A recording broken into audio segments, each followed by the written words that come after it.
What's up, guys, and welcome back to another episode of Italian Improvement. This is episode 6, a little bit of a different one.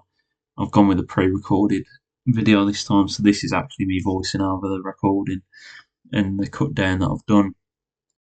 We've got 6 games this episode, with 2 in the Europa League, 4 in the league, plenty of goals, plenty of entertainment, so let's get right into it. Right, time for the first game of the episode. Playing Lecce away. Not the easiest game, with it being away from home in Italy, but Lecce, a team lower down in the league in real life, and not an amazing team on FM. But let's see. I know what happens in this game, but I'll talk you what goes on. So, it's a bit of a slow start. Nothing really happens until the 4th minute, where we have a highlight. Morrow crosses it in. It's cleared. Can we recycle it? It's Jonathan Rowe.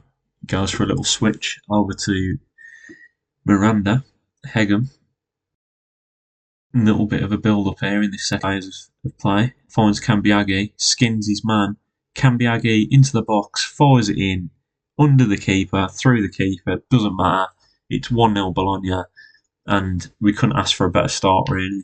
Lovely patient build up after the failure of the corner. Eventually gets to Cambiaghi, who fires it straight at Eber pretty much, but at the end of the day it's gone in, and that's all that matters. And in the 40th minute we had a direct free kick, which last episode was slandering, saying I don't think I've seen one scored all year, and Juan Miranda, of all people, who turns out is a bit of a set piece specialist, puts it in the top corner to make it 2-0 just before half time, which is perfect. Gives us that breathing room. It then gets on to the 75th minute. Lecce on the ball, trying to play it from the back. They pass the halfway line, but then misplace the pass. We've nicked it. It's with Castro. Cambiaghi again, who takes his time. It gets a bit lucky with the bounce back, and he finds Sherwood unmarked in the middle of the box. Someone who, I'm going to, bit of a spoiler, is very, very good in this new system. 1 goal off the bench. Lovely play again by Cambiaghi and Castro. A bit of luck to get the ball back, but to find door after that was brilliant. And we weren't done there. Not just at 3-0. We wanted more. Starting off with Skorupski all the way back in goal. And yet again, it's nice patient build up. We get an overlap from Cambiaghi again, who takes his time, finds Zortea, and it eventually gets into the box for Sherendor again. He gets his 2nd of the game, our 4th. 2 off the bench for Sherendor, and yet again another spoiler. That's not all you're going to see from the youngster in this episode. He seems to have really took this tactic in his hands, and he's grasping his opportunities, actually pushing for a starting place at this rate. That finished 4-0. The second game of the episode is against Betis, and this one of the most entertaining games I've probably ever had on FM. Inside 2 minutes, we go 1-0 up. Jeff Eckertal, one of our lone boys, gets, I believe it was Dumbia who played that pass. Another one of our lone boys, and that is some ping, and we went 1-0 up. Didn't last too long though. 32nd minute. Betis had a corner. We've pushed up, trying to force them back, but they've played it quite nicely around the defence. It's too easy to get in behind though. Cucho Hernandez equalises for Betis. And as you can see here, I'm seeing this as that was far too easy. We've let him play one behind, and it's a simple finish for Cucho Hernandez. We can't be playing like that if we're trying to win this game. But there's a highlight straight away from, not straight away from kickoff, but a couple of minutes later, we have the ball. It's out on the left-hand side. And, I think you can probably guess what happens. As it's in the video, Vergara, off the right wing in this game, cuts inside, finishes on his left foot, makes it 2-1 to us, and that is a great response. That's all I could ask for.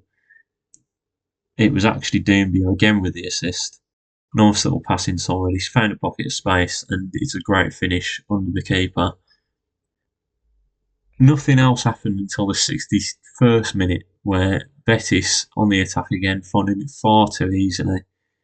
to run past our players, simple ball into the box, and Cucho Hernandez, who I don't believe is that tall, wins an header very easily to put the game all square.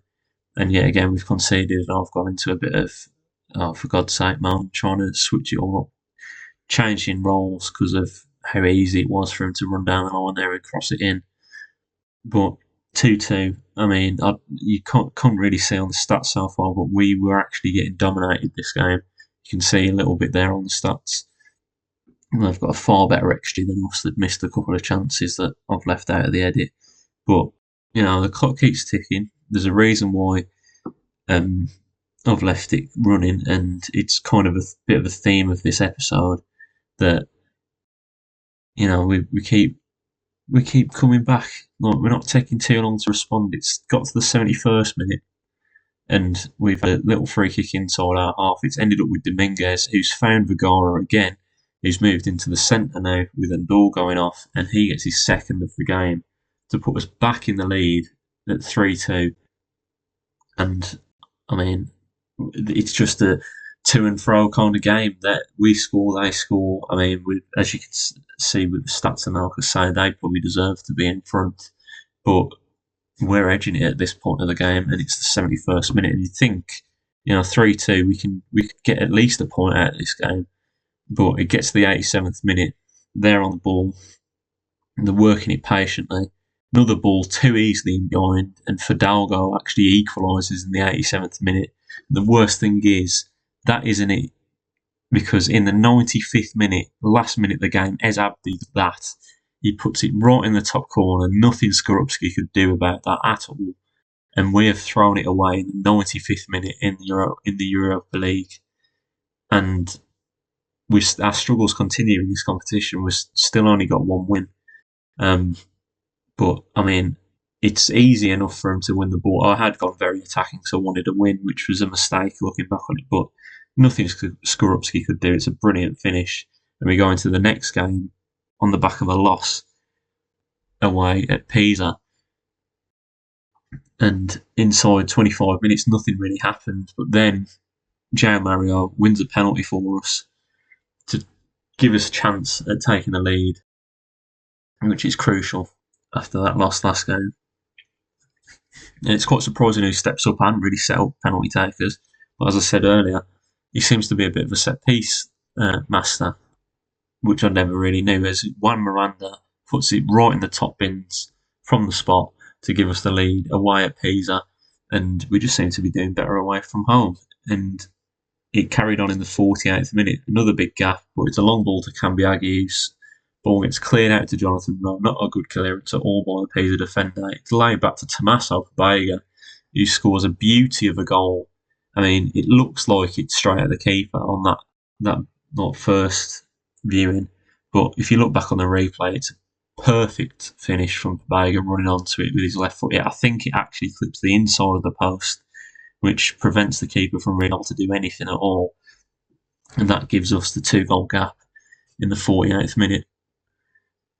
And, I mean, we're playing well against the lower teams in the league, which is good. And in the 75th minute, we wanted more. Jens Odgaard, with a rare appearance off the bench, he cuts inside, finds Issa Doumbia, who's been brilliant also this episode. Another player, him and Andor, seem to be thriving in this tactical change. He gets on the score sheet to make it 3-0. And that's not even it. Even more, it's going to be a copy of the first game of the episode, as in the 82nd minute, we look like the attack's broken down, but Miranda wins it back well. He squares it to Doumbia, who finds Castro, who plays a lovely ball out wide to Dominguez. There's players in the box, and who's there waiting? Sherendor, with another goal in this episode. I think, is that his third goal in 2 games? Or third in 3 games? Potentially, because he started against Betis and didn't really have any impact on the game. But the first 3 games of the episode, we start with a 4-0 win. We then lose 4-3 in the 95th minute. And then we win 4-0 again. So next game up in the episode, this is the second chunk that I recorded. First 3 games in 1 chunk. This was the second chunk, 2 separate days. First game up is against Udinese in the Serie A. You can see I might mess with the team a little bit. Bit of rotation due to build-up of games, but let's see how we get on in this game. Let's see if we can carry on our momentum. And we start in the 37th minute with our first action in the game. We're breaking forward with Jonathan Rowe, who goes back to Miranda, to Pobega, back to Miranda, who cuts across, crosses it in. It's cleared as far as Zortea. It finds its way to Cambiaghi, who passes across to Vergara, who scores again, puts us 1-0 up, and it took longer than some of the games this episode, but we've managed to break down Udinese just before half time, and that puts us in the lead. And as you could see by the stats there, we pretty dominated this game, just couldn't find a second goal, but in the 83rd minute, we do manage to force a second goal, which would usually kill the game off. Odegaard had come on again by this point, or he might have started this game, I can't really remember. But, it's a good build-up play. It's back with Sherendor again, who pretty much hits it straight down the middle of the goal. But it's another goal for him. It's 2-0 to us. And as I said, Sherendor is just on fire right now in this new role. Jeff Ekatoi is actually doing well. All three of the lone boys, well, two of the lone boys and Sherendor, all three signings linking up there. Doumbia and Ekatoi are thriving in their new roles, and Sherendor, as you've seen, has been on fire, scoring goal after goal after goal, even coming off the bench. Not really doing it when he started, but when he's come off the bench, he's made a good impact. But as you can see, that didn't kill the game off, because in the 91st minute, Udinese managed to pull one back. It's another simple ball in behind, a square ball across the goal. Ex-Villa boy Keenan Davis actually makes it 2-1. As you can see in the top left, I've swiftly gone back to defensive, hoping to hold on for 3 points. But there's a highlight straight from kick-off. And at this point, my heart was racing, thinking, we're actually going to throw it away again here. We're going to give the ball away silly, and they'll break and score. But it's the complete opposite. It's pretty much a similar goal to the second goal. It's the same three players linking up again. This time it's Ekatoi with a superb low finish across the goalkeeper. Sherendor had picked up the ball in space, slotted it through, but Ekatoi did some brilliant work there to get past his man. He wasn't put through, clean through on goal. He still had to make the space for the shot, and that low finish across the keeper with the left foot. The keeper had no chance. It was pretty much in off the post again, and that was 3-1, and that was the end of the game. So we're keeping up our good form in the league, winning games. Next up was a very tough game against Fenerbahce. Not expecting much from this game. And inside 20 minutes, you can see how they take the lead. Marco Asensio with the finish in just outside the 6-yard box. I believe they'd also scored a goal that was disallowed for offside just before this, so they were all over us first 20 minutes. I thought we're going to get destroyed this game, but we kept fighting. We stayed in the game, and in the 84th minute, we managed to bring ourselves back into this with Jonathan Rowe looking like a hopeful ball up towards Castro, who pulls it back. It ends up with Vergara, who plays it back to Castro. Lovely interplay between them two. And it's the main man again, Antonio Vergara, who bags the equaliser for us. I'd actually changed the system a bit this game, pushing for an equaliser, because I didn't want to lose another game in the Europa League. I'd gone 2 up front, more of it like a 4-2-2 with Vergara and Cambiaghi on the wings, and Rowe was up front with Castro, and it seemed to work. Well, it clearly worked. We got the equaliser, and I was like, okay, let's park the bus, let's settle down. But I mean, there's a highlight straight from kick-off, and you can see how close Fenerbahce get to scoring here. It's actually blocked on the line by our defender, and that was crucial. That kept it at 1-1, and that is how the game finished. I was still trying to get the winner, but to no avail. We managed to hold on for a point, which for us is still a big point in the Europa League, because we're struggling.